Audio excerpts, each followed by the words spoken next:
bonjour les amis et merci de choisir la télé au cœur de nos défis. Merci d'être fidèle à votre programme Le Loft. C'est un grand plaisir pour moi de vous retrouver pour ce nouveau numéro. Aujourd'hui au programme un entretien avec un grand artiste qui nous vient juste d'à côté. Voilà, donc c'est chez nous. Il faut juste traverser la porte. Et on est de l'autre côté de la maison et on se trouve du côté de la Côte d'Ivoire. Donc il a franchi la porte, il est dans l'autre côté de la maison, il est là, c'est un jeune artiste qui monte.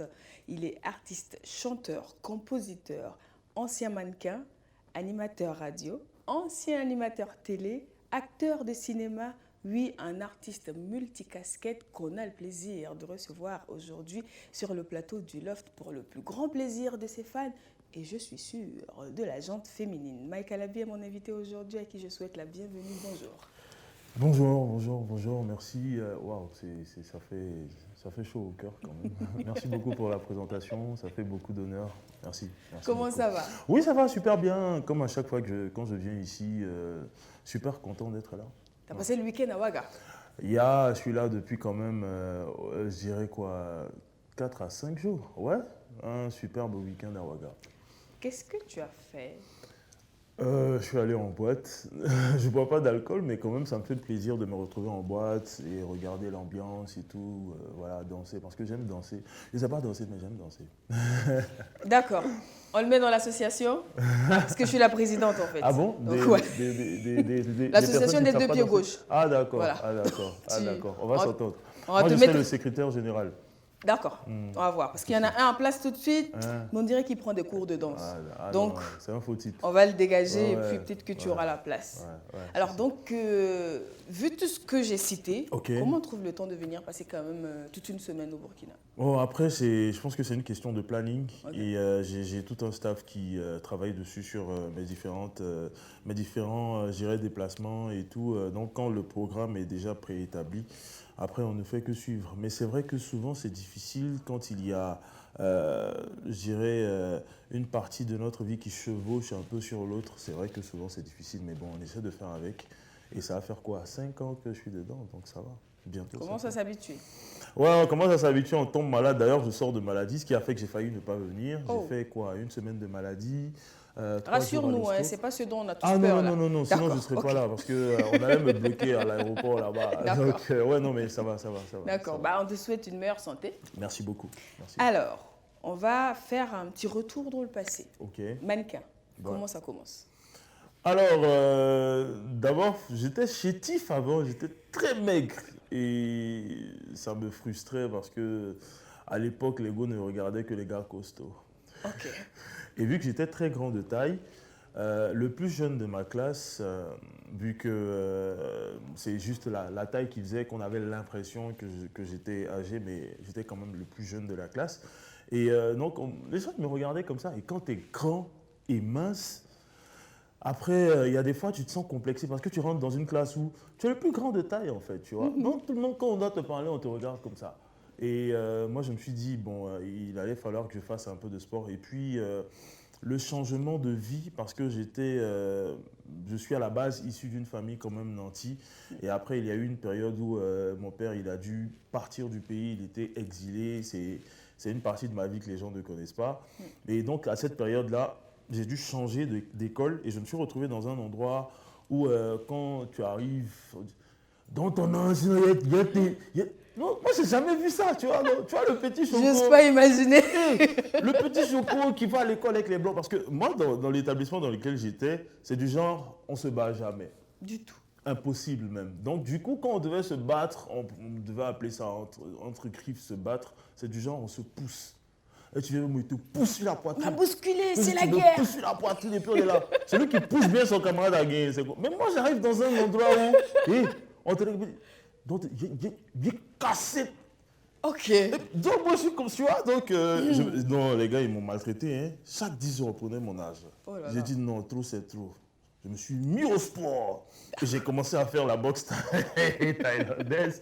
Et au bout de 2 ans, j'ai commencé à prendre quand même un peu en muscle. Ah, mais il a quand même fallu 2 ans. Ouais, il a fallu 2 ans. J'ai souffert pendant ces 2 ans-là. Non, j'ai souffert. J'ai vraiment souffert. Et au bout de 6 mois de boxe thaï, et quand je me suis retrouvé, le mec qui me prenait mon âge, il était tout petit comme ça. Hein. Mais en fait, j'ai compris que le gars, il avait juste la tchatch. mais c'était rien.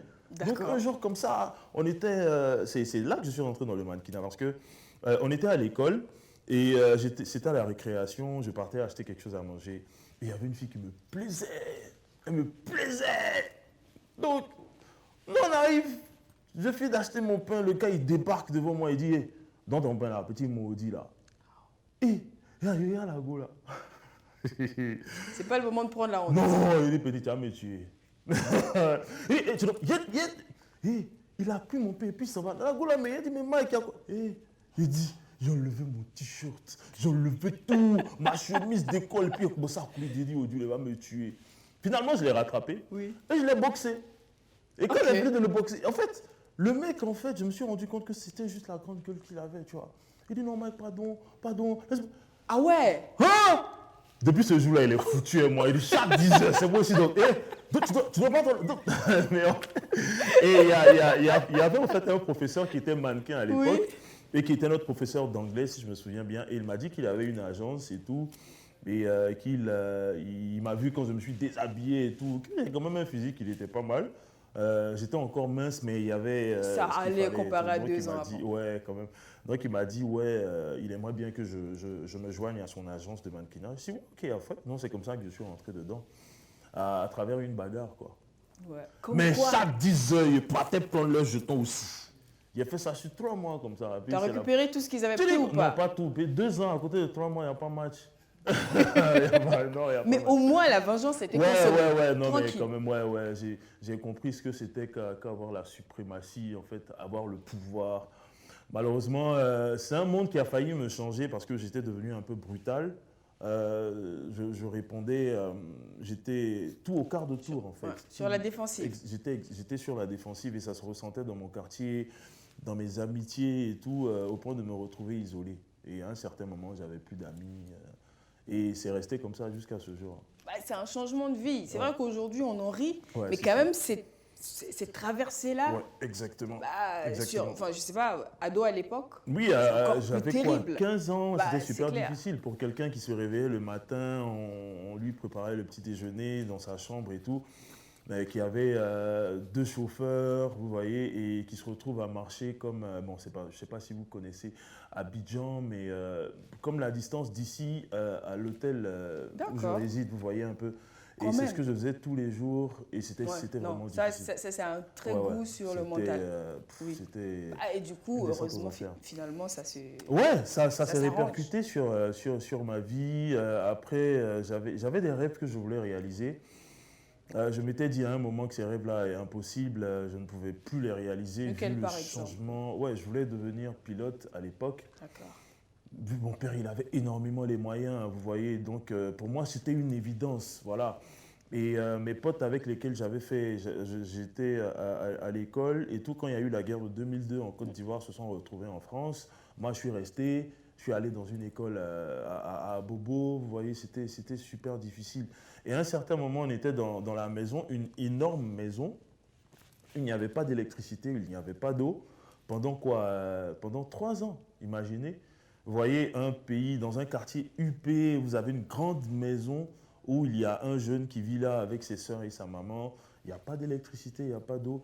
Donc c'était vraiment une descente aux enfers, vous voyez. Donc les gens du quartier qui, à l'époque, venaient manger chez nous, je veux dire mes amis du quartier. En fait, c'est un peu tout ça qui a fait que je me suis un peu refermé sur moi-même. Et ça m'a forgé un caractère parce que j'étais beaucoup sur la défensive. Et ça change le rapport aux hommes. Ouais, c'est clair.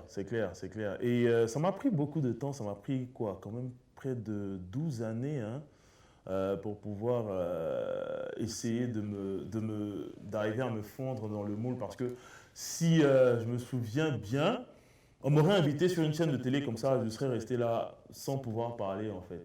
Ok. Ouais, j'aurais eu beaucoup de mal parce très très refermé. Voilà, donc je veux dire quand même ce que je fais comme boulot aujourd'hui, ça m'a quand même aidé à extérioriser beaucoup de choses, surtout la radio. Voilà, c'est vraiment des choses qui m'ont beaucoup aidé, mais ça m'a forgé aussi. Justement, la radio, ça commence comment? La radio, je venais d'avoir mon diplôme d'ingénieur en marketing management en 2015 et je cherchais du boulot. Ce qu'il faut savoir, c'est que j'ai fait d'abord finance comptabilité. Et j'ai eu un DSS en audit, contrôle de gestion. Et après, on m'a dit, mes professeurs m'avaient dit que j'avais plus d'aptitude en tant que marketeur. À cause de ma prestance à l'époque, ma façon de parler, et on m'a dit, bah, il faut que tu essaies ça. On m'a dit, ok, enfin. Donc, je me rabats maintenant sur le marketing. Je fais un DSS en option marketing management. Après, 3 ans après, j'obtiens un diplôme d'ingénieur. Mais il n'y a pas de travail. C'est-à-dire, on va à l'école Zouka. Il n'y a pas de Je boulot. pense que ça, c'est un dénominateur commun à beaucoup Oh, non, mais c'est triste, quoi. Je ne sais pas si c'est le système éducatif qui n'est pas assez compétitif sur le marché de l'emploi, mais vraiment, C'est un je gros comprends point pas. d'interrogation. Ouais, c'est compliqué. Tu peux avoir un diplôme d'ingénieur, tu arrives dans une entreprise, tu déposes ton CV, on te dit, il faut 5 ans d'expérience professionnelle. Mais je fais les 5 ans comment si vous-même, vous ne voulez même pas qu'il commence stage ici. Les 5 ans, on les fait comment, tu vois. Et moi, je tournais un peu en rond. Et vu que pendant les années de galère et tout, j'avais fait pas mal de boulot, hein. Moi, j'ai été maçon, j'ai été plombier, j'ai été éboueur. J'ai fait quoi même? J'ai été menuisier ébéniste. Ok. Et c'est en faisant tout ce parcours-là que j'ai rencontré quelqu'un qui m'a permis de reprendre le chemin de l'école. Et là, j'avais 17 ans et demi. Ok. Voilà, j'avais Donc il y a eu 17 une ans. pause à l'école quand Oui, il y a même. eu une pause. J'ai fait quoi? 2 années blanches où je faisais un peu tout ça, Oui. tout ce tralala là, jusqu'à ce que je retrouve quelqu'un que mon père avait aidé à l'époque et en fait, quand il m'a vu, il n'était pas sûr parce qu'il passait là devant avec sa voiture. C'est pas Et possible. il se disait non, c'est pas lui. Non, c'est pas possible. Le petit doit être aux États-Unis ou bien non, c'est pas lui. Et un jour, vu que j'étais vraiment en bordure de route, je partais exposer des articles de mon patron. Et il gare et dit Mike. Non, moi, les gars, Béo ne le connaissait pas, tu vois. Et il dit mais c'est Steven. Attends, tu me reconnais pas? Je dis non. Il dit ok, c'est Alabi. Je dis ouais. Il dit mais tu fais quoi ici, petit? Tu vois, et sur le coup, vu que j'avais traversé tellement de moments difficiles, sur le coup, je sais pas, je me suis mis à pleurer. Et le gars, il descend de sa voiture et on discute pendant quelques minutes et il dit, il veut plus que je fasse ça. Qu'avec tout ce que mon père avait fait pour lui, il estimait qu'il fallait qu'il m'aide quand même. Et il m'a demandé ce que je voulais faire. Je dis que je veux reprendre le chemin de l'école. Et c'est comme ça que j'ai repris le chemin de l'école. Il allait discuter avec mon patron, qui a accepté de me laisser partir. Le mec, il m'a envoyé chez lui. Mais quand je suis arrivé là-bas, il m'a présenté à sa femme que je connaissais. Elle, par contre, je la connaissais parce qu'elle était très proche de ma maman. Et après, voilà, il avait des gosses qui étaient au primaire. Et moi, je lui ai dit, au lieu de me donner de l'argent gratuitement comme ça, pour aller à l'école, m'inscrire, moi, je me propose d'être le prof de maison de tes enfants. J'avais Ok. 18 ans. Et 17 ans et demi, ouais. Et il dit, aïe. Je dis, ouais, vu que j'étais super calé quand même à l'école, et je me suis dit, mais c'est des primériens, voilà, donc ça va. Je peux Je gérer. peux gérer ça, tu vois. Et ils étaient 4. Et il m'a dit, d'accord, il n'y a pas de problème. Donc je suis devenu prof de maison.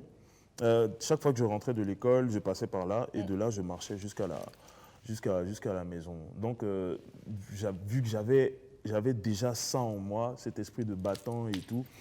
Très mature quand même. Ouais, quand même. Il faut dire que la vie m'y a obligé. Hein. Mais après, je bénis le nom du Seigneur parce que je pense que c'est l'éducation que les parents donnent à leurs enfants. À cette période-là, je me suis baladé avec des drogués, des alcooliques et j'ai jamais touché d'alcool. J'ai jamais fumé. Et j'étais très présent à l'église. Et je bénis le nom du Seigneur. Je pense que mon père m'a donné quand même une bonne Et éducation. du coup, là, tout de suite, j'ai l'impression comprendre d'où vient l'histoire de la chanson, c'est l'arrivée qui compte. Exactement. C'est parti d'une frustration. Alors, comme je disais, vu que je faisais un peu tout après mon diplôme d'ingénieur, et j'ai eu une amie qui m'a dit qu'elle cherchait une place parce qu'elle animait une émission sur une chaîne de télé panafricaine. Et elle m'a dit, il y a eu un casting d'une centaine de personnes, mais les mecs ne répondaient pas favorablement. Donc elle m'a dit, moi je te vois bien, pourquoi pas. Donc je débarque là-bas. Et quand la directrice générale m'a vu, elle m'a dit, bah, improvise-moi quelque chose. Je dis, ouais, ok, il y a feuille. On me met une caméra derrière. Je dis, ouais, ok. Donc je commence, français, anglais, et puis je fais un speech. Et la dame m'a dit, on le garde. Et puis c'est parti comme ça. Et c'est comme ça que je me suis retrouvé à être animateur télé sur cette grande chaîne de télé panafricaine. Et on a reçu au cours d'une de nos émissions un grand frère du nom de Willy Dumbo. Là, c'était en 2015. Et quand on a fini l'émission, il m'a félicité. Il m'a dit ouais, j'aime bien ta façon d'animer, c'est tout naturel. Mais sincèrement, c'était une casquette. J'étais un acteur sur le plateau de télé parce que dès que je sortais de là, j'étais renfermé. J'avais pas d'amis, j'avais pas de fréquentation. Je quitte là, je vais au boulot. Et quand j'arrive au boulot, je vais à la maison. Quand je reviens au boulot, c'est tout un autre personnage. Mais dès qu'on sort, on se disait mais le gars là, il est bizarre. C'est quel gars ça là, tu vois. Et quand on a fini l'émission, il a apprécié. Et il y a eu le groupe pour lequel je travaille en ce moment à la radio qui est arrivé en Côte d'Ivoire. Et la première personne qu'ils ont appelée, c'était Willy Dumbo. Et lui, tout de suite, il a pensé à moi. C'est comme ça que je me suis retrouvé animateur radio. Et ça fait 5 ans que ça dure? Ouais, ça fait 5 ans depuis la venue de ce grand groupe-là en Côte d'Ivoire. D'accord. Donc aujourd'hui, tu allies animation à la radio, acteur de cinéma également. Okay. Personnellement, j'ai vu quelques rôles. Ok. Bilingue aussi. Yeah. Et aujourd'hui, qui occupe quelle place finalement entre la musique, l'animation, le cinéma, hiérarchiquement, qui est où? Je dirais l'animation en premier, parce que je le fais tous les jours, du lundi au vendredi quand même.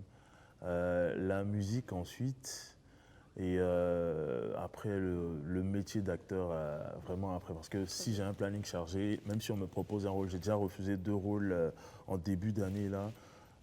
Parce que je savais que j'allais avoir un planning chargé et quand on te dit que vous devez tourner sur 1 mois et demi, ça allait être un peu chaud. D'accord, Voilà. ok. Donc, animation, musique. Ouais. Et la carrière musicale commence quand? La carrière musicale professionnelle commence en 2016. Et là, je signe à Star Factory Music, le label de Serge Beno. Ouais. D'une façon miraculeuse, c'est une grâce du Seigneur encore.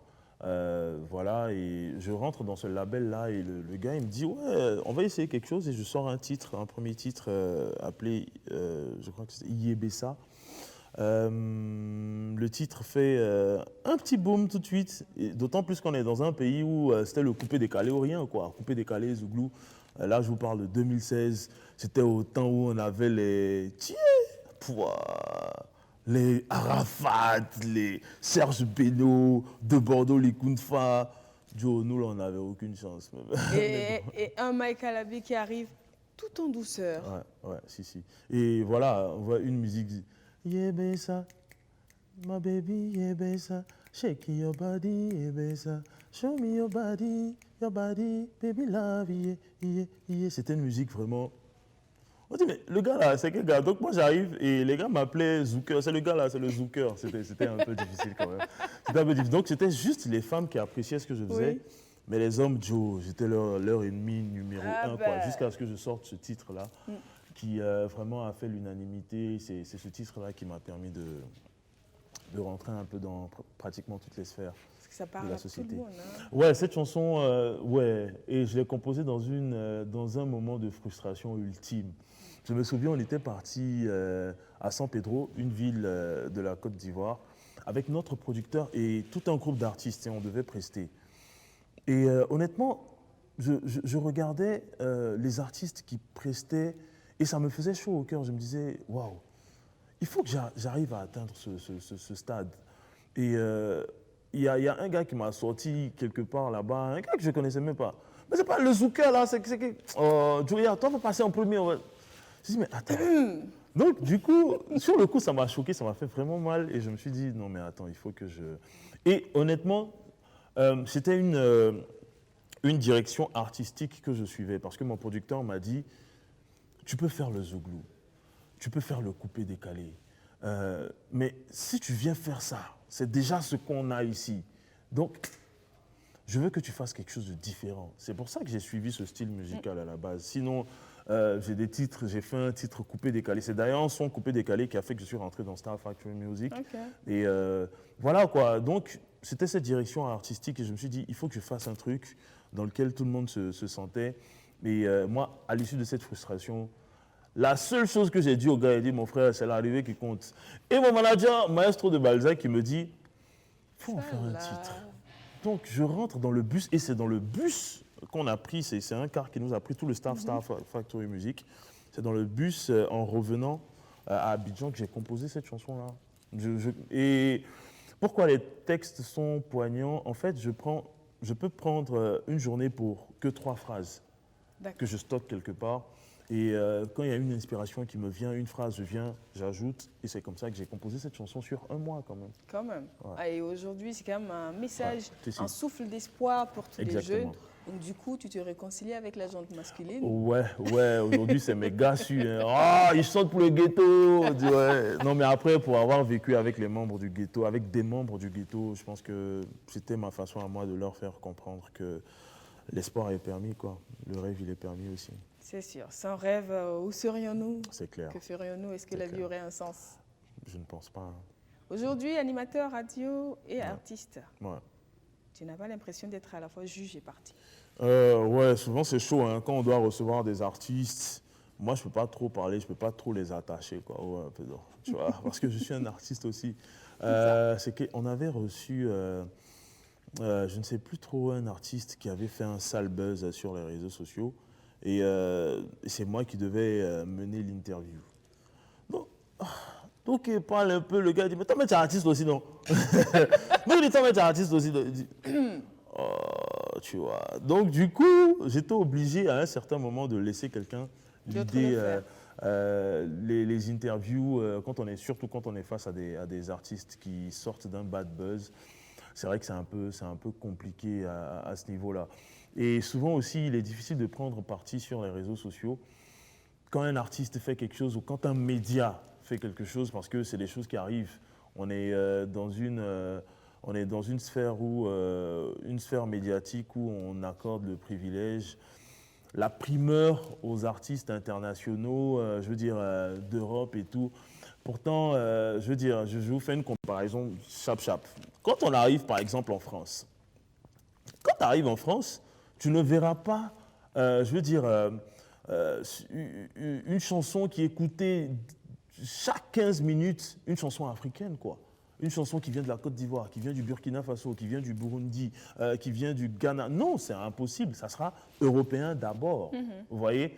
Mais nous, on est dans un pays où nous-mêmes, on souffre déjà. Les artistes même ne s'en sortent pas.